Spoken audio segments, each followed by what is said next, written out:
سائیں مجھے کچھ دن دیجیے، میں خود معلوم کرتا ہوں کہ کریم کے لونڈے کے ہاتھ میں کتابیں پکڑانے کی گستاخی کس نمک حرام کی ہے۔ اللہ وسائیوں نے ایک بار پھر چاپلوسی کی۔ کچھ دن نہیں، مجھے صرف 2 دن میں پتہ کر کے بتا کہ یہ حرکت کس کی ہے۔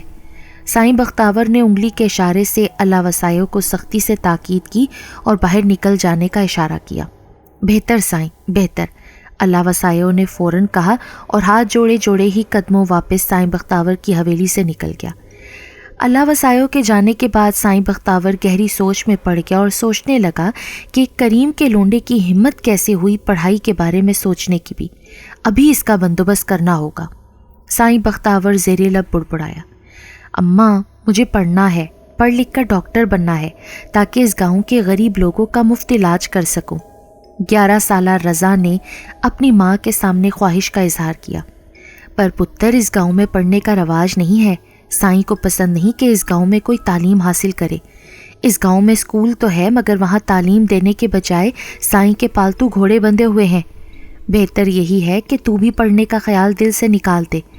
رضا کی ماں نے اسے سمجھایا، اس گاؤں میں نہیں تو کیا ہوا، میں شہر جا کر داخلہ لوں گا اماں، وہاں خوب محنت سے پڑھوں گا، تمہارا بھی نام روشن ہوگا اور مستقبل میں اس گاؤں کے کام بھی تو آؤں گا نا۔ ننھے رضا نے ایک بار پھر اپنے دل کی بات کہی، جو کام کرنا ممکن نہیں پتر اسے بھول جا، تو کیا گاؤں کا کوئی بھی بچہ نہیں پڑھ سکتا، اور ویسے بھی ہم غریب لوگ سائیوں سے دشمنی نہیں مول لے سکتے۔ پاس بیٹھے ہی اس کے باپ اکرام نے بھی بچے کی مخالفت کی۔ میں خود سائیں سے بات کروں گا ابا، مجھے یقین ہے وہ مجھے پڑھنے کی اجازت ضرور دے گا۔ ننھے رضا نے کہا، بس زیادہ بکواس نہ کر، تو ہمارا اکلوتا پتر ہے۔ رضا کے باپ نے اسے گلے سے لگاتے ہوئے کہا تو رضا باپ کے سینے سے لپٹے گہرائی کے ساتھ کچھ سوچنے لگا۔ کہاں جا رہے ہو؟ ساون نے عقب سے آئی آواز پر فوراً پلٹ کر دیکھا تو اسے ایک اجنبی لڑکا نظر آیا۔ گھر جا رہا ہوں، ساون نے گھبرا کر جواب دیا۔ مجھے اندازہ ہے کہ تمہیں پڑھائی میں دقت پیش آ رہی ہے، اگر تم چاہو تو میں تمہاری مدد کر سکتا ہوں۔ اجنبی لڑکے نے ساون کو مدد کی پیشکش کی۔ مگر تم کون ہو اور اس ویرانے میں کیا کر رہے ہو؟ ساون نے اس کی پیشکش کا جواب دینے کی بجائے الٹا اس سے سوال کیا۔ میری چھوڑو، میں بس اتنا جانتا ہوں کہ تم کسی کے خوف سے اس جنگل میں اس ویران حصے میں دیر تک پڑھنے کی کوشش کرتے رہتے ہو مگر ناکام ہو۔ اجنبی لڑکے نے فوراً جواب دیا، تم یہ سب کیسے جانتے ہو؟ اور میں نے تم کو اس سے پہلے کبھی اس گاؤں میں نہیں دیکھا، کون ہو تم؟ ساون نے خوفزدہ ہو کر پوچھا۔ میں بھی سالوں پہلے تمہاری طرح اسی گاؤں میں رہتا تھا۔ پھر اجنبی لڑکے نے جملہ ادھورا چھوڑ دیا۔ پھر کیا ہوا؟ پھر کچھ نہیں، چھوڑو تم، لیکن تم گھبراؤ نہیں، میں تمہیں کچھ نقصان نہیں پہنچاؤں گا، میں تو پڑھائی میں تمہاری مدد کرنا چاہتا ہوں۔ اجنبی لڑکے نے اپنائیت سے کہا، میں یہاں مزید نہیں رک سکتا نا، مغرب ہونے والی ہے، مجھے اندھیرا پھیلنے سے پہلے ہر حال میں گھر پہنچنا ہے، اماں کی تاکید ہے یہ۔ ساون نے نہ رکنے کی وجہ بتائی۔ صرف 10 منٹ میں تمہاری مدد کر دوں گا، مجھ پر اعتبار تو کرو نا۔ اجنبی لڑکے نے مزید قریب ہو کر ساون کا ہاتھ پکڑ کر کہا تو ساون کو اس کے سرد ہاتھوں کے لمس سے جھرجھری سی آ گئی اور وہ نہ چاہتے ہوئے بھی اس اجنبی لڑکے کے پاس بیٹھ گیا۔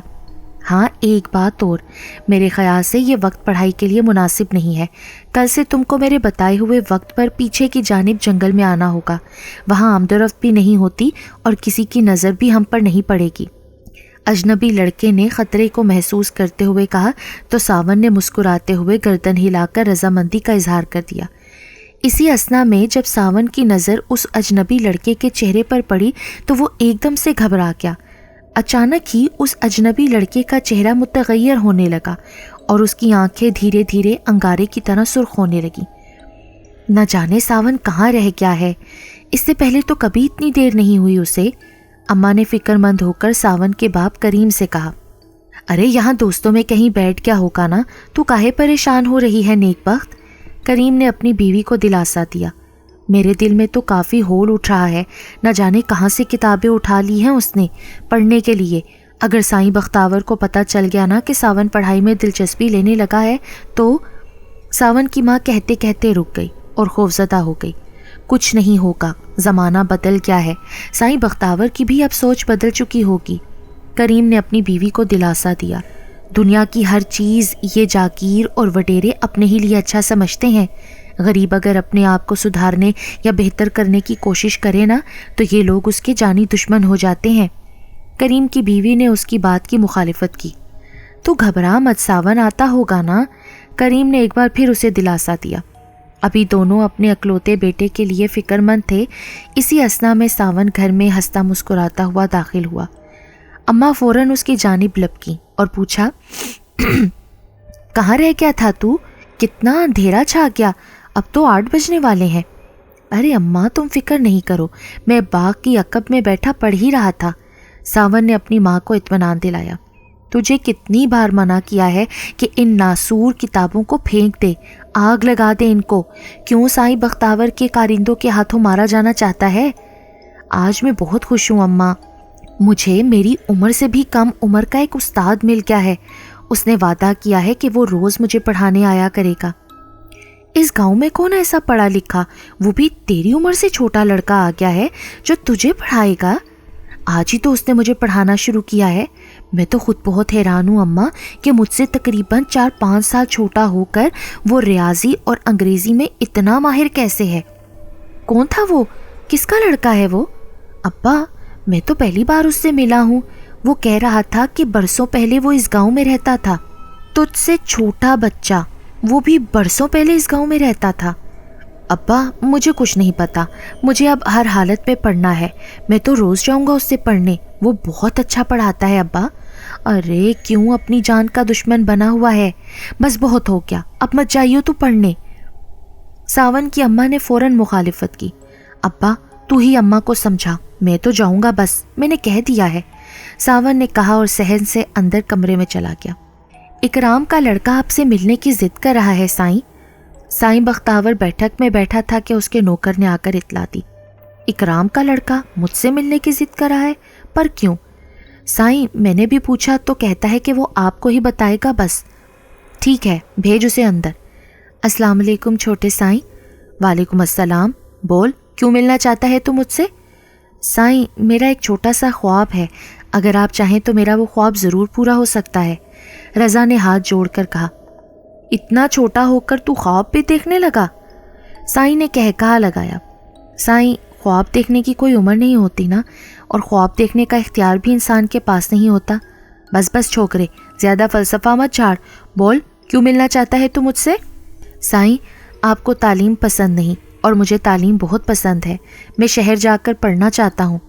ارے ٹانگ بھر کے چھوکرے، لگتا ہے تجھے اپنی زندگی سے پیار نہیں. گاؤں میں آج تک کسی کی بھی اتنی جرت نہیں ہوئی جو سائیں بختاور کے سامنے کھڑے ہو کر تعلیم کی بات کرے. تعلیم حاصل کر لینے سے تم لوگوں کا دماغ خراب ہو جاتا ہے، پھر تم کمی ذات اپنے حقوق کے لیے ہمارے سامنے ہی کھڑے ہو جاتے ہو. اس لیے تعلیم سے مجھے شدید نفرت ہے. مگر سائیں مجھے تو پیار ہے نا، میں ڈاکٹر بن کر یہاں کے غریبوں کا مفت علاج کرنا چاہتا ہوں. تیرے باپ نے کبھی پڑھا ہے جو تو پڑھے گا؟ سائیں بختاور نے اسے آنکھیں دکھائیں. میرے باپ نے نہیں پڑھا، اسی لیے تو سائیں میں پڑھنا چاہتا ہوں، اور آپ اجازت نہیں بھی دیں گے نا میں تب بھی پڑھوں گا. رضا نے سائیں کے غصے کو نظر انداز کرتے ہوئے اس کی آنکھوں میں آنکھیں ڈال کر دیکھتے ہوئے حتمی انداز میں جواب دیا اور حویلی سے باہر نکل گیا. سائیں بختاور کو ننھے رضا کی خود اعتمادی پر غصے کے ساتھ ساتھ تعجب بھی ہوا.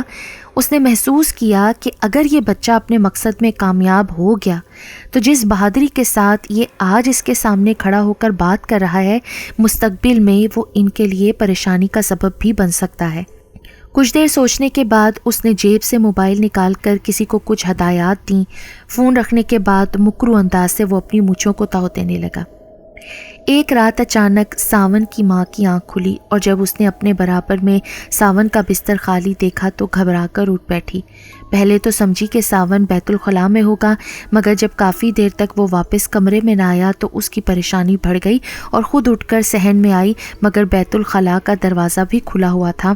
یعنی ساون اتنی رات گئے سخت سردی کے عالم میں گھر سے باہر ہے، مگر اتنی رات گئے اسے باہر کیا کام پڑ گیا. وہ مزید پریشان ہو گئی اور دوبارہ کمرے میں آ کر اس نے بے خبر سوئے کریم کو اٹھایا اور ساون کے گھر میں نہ ہونے کی اطلاع دی تو وہ بھی پریشان ہو کر اٹھ بیٹھا اور چادر اوڑھ کر تیزی کے ساتھ گھر سے باہر نکل آیا. باہر دور دور تک ہو کا عالم تھا.